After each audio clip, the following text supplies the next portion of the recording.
नमस्कार। आज मैं आपको बहुत ही दिलचस्प बोधपाठक कहानी सुनाऊंगी। विनम्रता का पाठ। काशी में एक संत रहते थे। उनके आश्रम में कई शिष्य अध्ययन करते थे।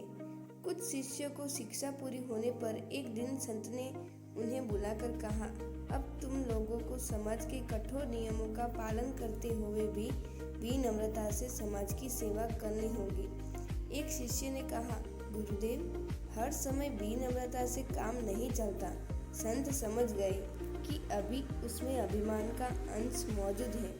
थोड़ी देर मौन रहने के बाद उन्होंने कहा, जरा मेरे मुंह के अंदर ध्यान से देखकर बताओ कि अब कितने दांत शेष रह गए हैं। बारी बारी से सभी शिष्यों ने संत का मुंह देखा और एक साथ बोले, आपके सभी दांत टूट गए हैं। संत ने फिर कहा, जीभ है कि नहीं?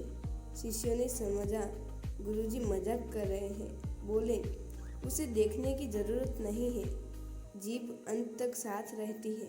संत ने कहा, यह अजीब बात है कि जीभ जन्म से मृत्यु तक साथ रहती है और दांत जो बाद में आते हैं पहले ही साथ छोड़ देते हैं, जबकि उन्हें बाद में जाना चाहिए। ऐसा क्यों होता है?